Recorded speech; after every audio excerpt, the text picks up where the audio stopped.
Ribuan buruh PT Yihong Novatek Indonesia menggelar unjuk rasa di depan kantor Bupati Cirebon. Demo dipicu PHK massal terhadap seribuan pekerja. Bagaimana kronologi PHK massal PT Yihong yang juga berawal dari mogok kerja dan bagaimana kondisi terkininya? Iming-iming public pilot apalah, sementara dia tidak bisa membuktikan itu.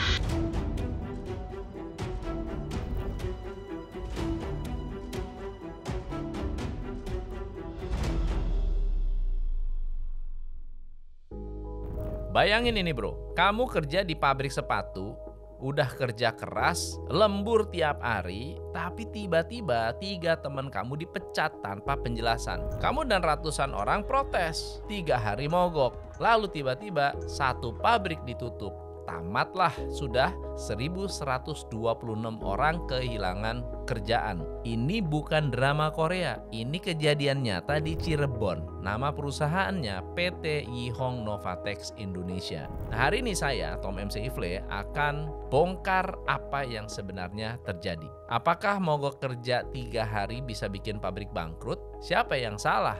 Apakah ada pelanggaran hukum? Dan apa pelajaran penting buat kita para pengusaha? Jadi PT Yihong Novatek Indonesia adalah perusahaan yang berlokasi di Desa Kanci, Cirebon, Jawa Barat. 2023 PT Yihong ini berdiri dan ini adalah perusahaan asal Tiongkok. Produknya adalah memproduksi alas kaki dan sablon sepatu. Kira-kira tanggal 1 sampai 3 Maret 2025 terjadi mogok kerja spontan. Pemicunya ada 3 pekerja yang dipecat secara sepihak. Lalu tanggal 4 Maret manajemen menyampaikan ada keterlambatan pengiriman barang sehingga buyer membatalkan pesanan. Tanggal 5 Maret PHK massal diumumkan, ada total 1.126 orang. 11 Maret demo besar-besaran di depan kantor Bupati Cirebon. 17 Maret jadwal pembayaran pesangon, kompensasi dan THR. Nah, ini yang menarik nih teman-teman. Menurut Novi Hendrianto, Kepala Dinas Ketenagakerjaan Cirebon, Yihong ini tidak pilot. Jadi sebetulnya PHK-nya itu harus dikaji ulang. Tadi di rapat, di audiensi juga kami sampaikan ada proses selanjutnya sesuai Undang-Undang Ketenagakerjaan untuk dimediasi terhadap pemberhentian PHK ini.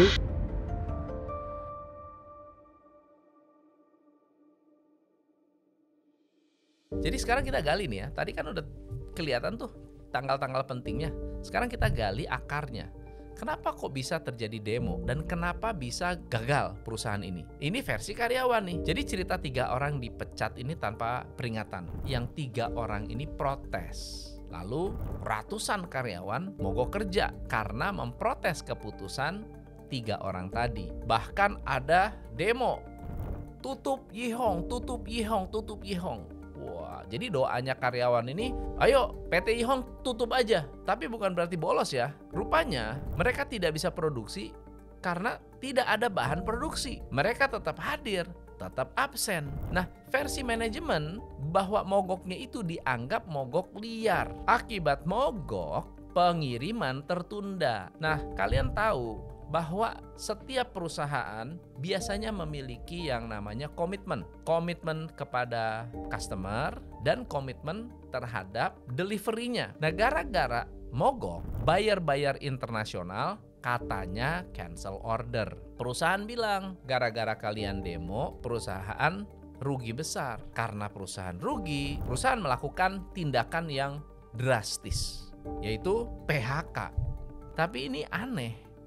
Masa gara-gara 3 hari mogok langsung bubar, kan aneh. Kayak motor mogok 5 menit langsung gade. Ya kan? Pasti ada yang janggal, pasti ada yang aneh. Sekarang apakah PT Yihong ini melanggar? Saya coba gali ya. Mungkin saya salah. Teman-teman tolong komen apakah pasal-pasal yang saya sampaikan ini sudah tepat atau belum. Tolong komen di bawah, bantu konten ini supaya lebih berkualitas lagi. Tapi saya research, pemecatan 3 orang ini sebetulnya tidak sesuai dengan prosedural. Jadi ada undang-undang yang menyatakan bahwa kalau Anda mau memecat seseorang, harus ada surat peringatan 1, surat peringatan 2, surat peringatan 3, lalu kemudian ada PHK. Nah ternyata apakah sudah ada SP1, SP2, SP3? Teman-teman yang ada di Cirebon boleh komen dong, sudah ada atau belum? Kemudian mogok dianggap pelanggaran. Nah ini mogoknya ini memang tidak melalui prosedur resmi. Mogok kerja itu sesuai pasal 137 sampai 145 Undang-Undang Ketenagakerjaan harus ada surat pemberitahuan dan mediasi tripartit. Ini harusnya ada. Nah kelihatannya nggak ada nih. Nah yang ketiga, PHK massal. PHK massal itu oke nggak sih? PHK massal biasanya terjadi kalau pilot. Kalau nggak pilot, kok bisa PHK massal? Jadi sesuai undang-undang, PHK karena efisiensi harus ada bukti kerugian 2 tahun berturut-turut. Dan pilot itu tidak bisa sepihak. Pilot itu harus diputus oleh pengadilan. Bukan saya tiba-tiba saya ngadak-ngadak, tiba-tiba gua mau pilot. Nggak bisa. Harus ada keputusan pengadilan dulu. Jadi dari semua ini kita lihat kelihatannya PT Yihong memang main cepat, tapi bukan berarti main benar. Ya banyak sekali pelanggaran-pelanggaran administratif yang bisa jadi melanggar etika bisnis juga. Nah menurut kalian gimana nih? Sebelum kita membahas alasan lain di balik pemecatan 1.126 orang ini. Nah sekarang kita bahas PEST analysis, industri alas kaki. PEST itu singkatan dari political, economic, social, dan teknologi. Ya kita zoom out dulu deh. Kita lihat industri sepatu ini seperti apa. Apakah memang sedang rentan bangkrut atau ada alasan lain? Nah kan kita bahas dari 4 arena, yaitu politik dulu. Di Indonesia, keran investasi asing itu memang sedang seret ya. Indonesia kan buka keran investasi asing, tapi regulasi ketenaga kerjaannya makin ketat. Tenaga kerja asing di sektor teknis makin sensitif, mengacu kepada hal-hal yang berbau politik. Dari sisi ekonomi, global demand alas kaki turun drastis di tahun 2023. Biaya bahan bakunya naik. Rupiah ya Anda lihat sendiri melempem ya kan. Sementara Vietnam dan Bangladesh ini jadi saingan yang sangat-sangat kompetitif. Jadi politik kurang menguntungkan, ekonomi kurang menguntungkan. Dari kacamata sosial, tenaga kerja yang muda-muda mulai menghindari kerja di pabrik. Jadi nggak gampang untuk mendapatkan pekerja yang berkualitas yang mau bekerja di pabrik. Tapi di Cirebon, pabrik seperti Yihong adalah urat nadi ekonomi lokal. Sehingga kalau sampai tutup, itu ribuan orang mencari pekerjaan di pabrik baru itu tidak mudah. Jadi pasti akan mengganggu ekonomi lokal. Teknologi, Anda lihat sekarang, kalau pabriknya pabrik padat karya, bisa jadi nggak akan segampang itu perusahaan melakukan efisiensi. Tapi perusahaan-perusahaan di China, mereka menerapkan teknologi, mereka sudah memikirkan tentang pengganti manusianya.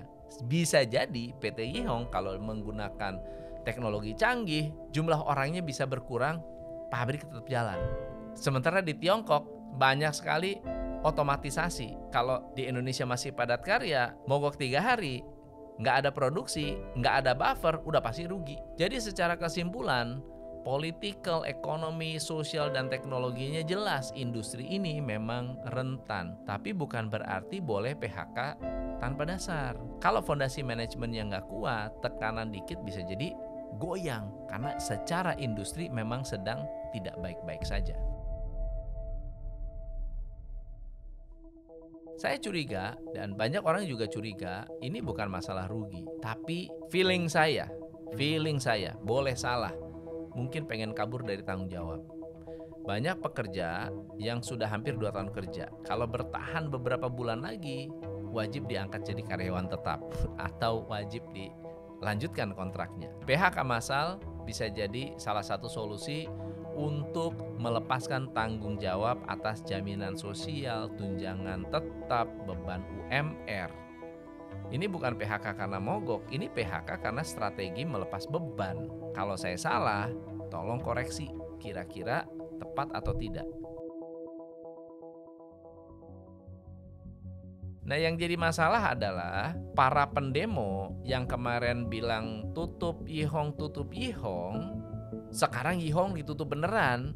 Sekarang demo lagi. Buka Yihong, tolong buka lagi. Pekerjakan kami lagi. Saya minta semua karyawan harus dipekerjakan kembali. Dan harapan kami cuma pengen seluruh karyawan PT Yihong yang jumlahnya 1.000 lebih itu dipekerjakan kembali secepatnya. Loh kok bisa? Anda harus tahu bahwa ternyata orang-orang yang dikeluarkan tidak mudah untuk mendapatkan pekerjaan lagi. Pesangonnya belum cair. Dan mayoritas buruh usianya sudah 30-40 tahun. Tidak mudah juga untuk mencari pekerjaan pengganti. Jadi mau nggak mau, satu-satunya jalan adalah protes ke perusahaan untuk ayo dong diterima lagi dan perusahaan harus mempekerjakan mereka lagi. Saya merasa ada banyak titik-titik yang membuat perusahaan ini menjadi tidak sehat. Untuk pengusaha, jangan anggap remeh hubungan industrial. Bangun komunikasi yang baik, bangun leadership Anda, ya. Hindari masalah konflik laten, pahami regulasi ketenagakerjaan. Jangan nunggu viral dulu, nanti baru minta maaf. Untuk teman-teman pekerja, cobalah aksi itu dijalankan sesuai hukum. Jangan asal mogok. Gunakan prosedur, bangun negosiasi, jangan konfrontasi. Ya, Yihong bisa jadi salah karena tidak transparan. Bisa jadi nantinya tidak taat hukum. Buruh juga salah kalau melakukan aksi tanpa prosedur. Di sini pemerintah harus cepat tanggap. Mestinya sebelum terlanjur, apalagi nanti pabriknya gulung tikar, 1.126 orang tidak ada penghasilan, pemerintah coba pikirkan atau bantu, minimal berkomunikasi, bukan menekan, bukan mencari siapa yang salah, tapi menemukan solusi. Kasus Yihong ini merupakan cermin besar buat kita semua. Kamu pengusaha, bangun sistem yang kuat, jangan reaktif. Kamu pekerja, pahami hak dan jalur hukum, jangan emosi, tapi strategi. Kalau kamu mau bisnis kamu jalan tanpa stres, tanpa drama, dan tetap beretika, gabung aja ke komunitas bisnis Top Coach Indonesia. Bisnis komunitas ini adalah bisnis komunitas Stress Free Business Community. Di sana kita bahas sharing-sharing setiap hari, satu sistem, satu solusi supaya kamu bisa membuat bisnis yang sehat berjalan tanpa Anda. Saya Coach Tom. Sampai jumpa di video selanjutnya. Jangan lupa like, komen, dan bagikan video ini ke sesama pengusaha. Karena edukasi seperti ini wajib disebar. Saya Tom MC Fle, salam pencerahan. Hanya di Top Coach Indonesia.